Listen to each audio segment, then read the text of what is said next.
Good day, good evening, good morning, wherever you're watching this. Please share with us where you're watching from. Is it wherever you're watching from, and whether you are watching on live, hash replay. And before we start, since we started this letting go of fears 2 days ago, we dealt with letting go of fears. I wonder what was your experience? What came through as you were doing the work and writing and doing the ritual? And yesterday we dealt with releasing the fear of comparison with other people. So I'm just curious to hear from you. What really came through? Did you do the work, or you didn't do anything? You just listened like you always read, and not doing anything. Or you just know, because at times this is also one of the things that is interfering with people's transformation, where it's kind of like, oh, I just know.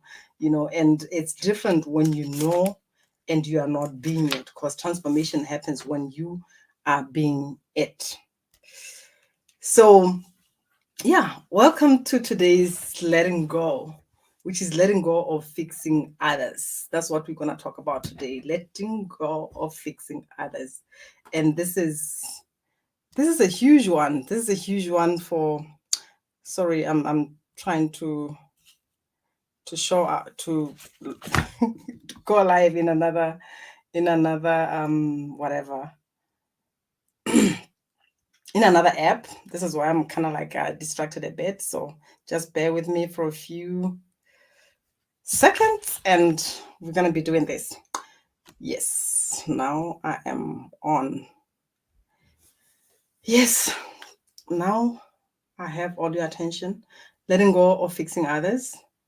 This is a huge one. How much is my name? If it's the first time that you are watching this, I help high achieving people rapidly rebuild after and release emotional pain after a painful breakup or divorce, so that they can awaken soul confidence, pleasure, regain flow, and find true love and fully recover from that high functional anxiety. And talking about relationship today, I feel like it just going to one of the cause of the issues that high functional people have. As I said, there is this pattern of working hard for love, working hard in life. And if this is the pattern that drives you, you are not even aware when you are working hard. Like this rescuer mask is kind of like an identity, and you are used to working hard anyway. So you just work hard. That's what you do, that's what you know. So you just work hard to gain love, and at the end, when it doesn't work, you feel like, oh, I've been used and all that. So where did you learn this pattern? Where are you? Because this pattern, as much as I'm talking about it in relationships, it doesn't only start and end there. It shows up in your career, it shows up in your friendship, where the pattern is compromising, which is not even compromising, but settling. You settle for less than you deserve. And we all know, if you settle for less than you deserve, you're gonna receive less than you settled for. So if you are used to working hard for love, you are the kind of person who always falls in love with potential. You see what you see, and you know, this isn't my kind of person. This is not what I would love to be and date in a relationship, because you know who you are. But a part of you is telling you, I can fix them. I can fix them. I see potential. And you fall for potential. And what that means is, even in that relationship, you are not in love with the person who is there. You are in love with an idea of who they could be. But remember, there is no agreement that they're going to be that. They have not promised you anything. So there's no guarantee that that potential is going to be unleashed. And second thing, it's not your responsibility. It's not your responsibility.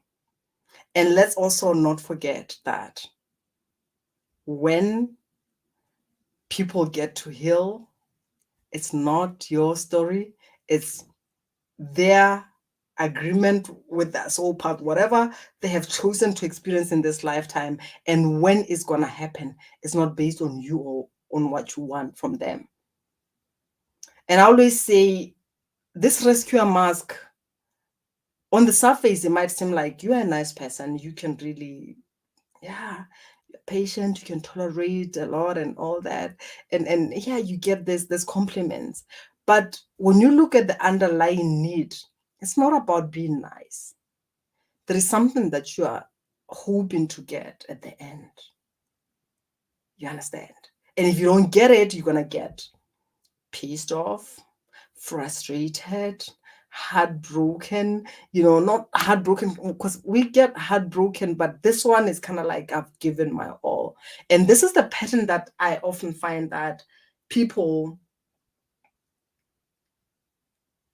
at times they end up just staying in dysfunctional and unhealthy relationship because they feel like I have worked so hard. I've given so much. It's like this person owes me something. And I always say this pattern might not get you love, but you'll get someone's attention, because you're always functioning from you owe me something. You are coming with that kind of entitlement because I've worked so hard. You are where if at all some things shifts, it's kind of like you are who you are and where you are because of the work that I've put in, you know.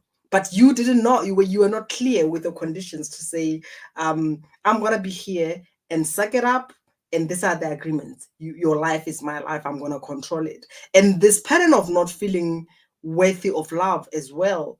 Um, um, um, you go for people who are broken because it's kind of like with that, it gets to boost something in you. It's an assurance that, okay, fine, because there is something that is broken in them, then I get to hold them ransom so that they can love me. It's a form of manipulation. Because first thing is, if you were feeling worthy, would you go for someone who is that broken? If you were feeling worthy, wouldn't you just be straightforward, upfront with what you want and go for it instead of being sneaky? Like, I'll just get in through your wound and try to fix it. And if it's healed, then I know that you're gonna reward me and cherish me for having kept up with you for so long. So my invite, if you are willing to embrace it, is to choose to let go. And this is often, many experiences along the way they create this, but childhood experiences as well, they have a big contribution to this, where probably your caretakers, your parents were not available, alcohol, whatever issues that they were dealing with, even work. Someone is busy working all the time, and you feel like I get to do something so that they can, maybe when I take that baggage, maybe they'll have a bit of time to love me. And it's the pattern that you live your life from. You get to compromise. You get to take a lot of baggage that is not even yours and make it yours, hoping that when you lessen the load from those around you, you might get something in return. And when you don't get it, you get frustrated. And this frustration, this is where it's kind of like it becomes the base of where you create your life from, the frustration. So are you willing to release this? What are the memories that are coming through?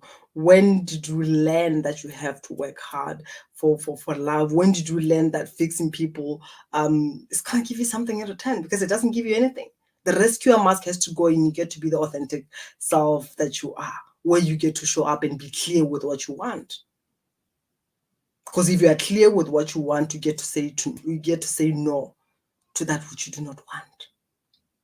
And one other big thing that was mind blowing for me when I realized that is that the time when I was not willing to connect with myself and unleash my own potential, I was projecting this potential within me that was willing to be unleashed. I was projecting that to other people.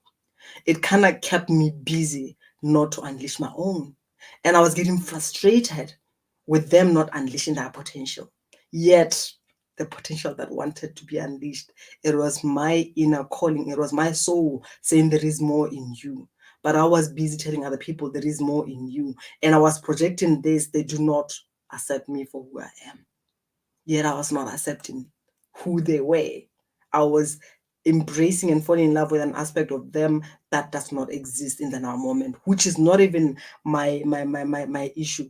You know, whether they get to heal or whatever is their own accountability, responsibility. It's not mine. So imagine if you release being accountable and responsible for other people's healing and fixing, and you own yours. How would you show up in life? What is it that you would create? Don't you feel lighter already just from knowing that it's not your responsibility? You are not accountable for that. And it's not even love to be wanting to change other people.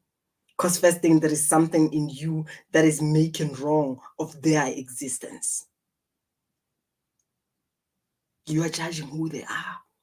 So what part of you is judging who they are? And then it comes back again to say, what is it that you are judging in you? What is it that you are not willing to accept in you? Because someone who is fully in alignment with who they are, they don't go around judging other people.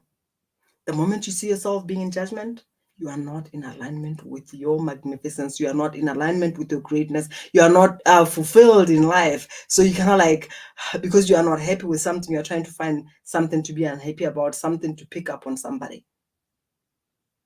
So are you willing to release that in 2022? Just start writing.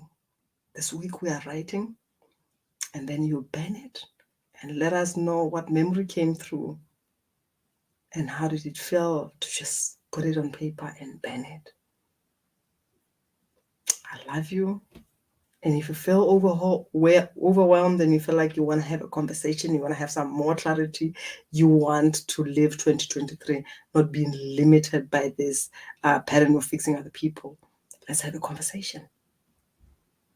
I would leave you with that. Much love.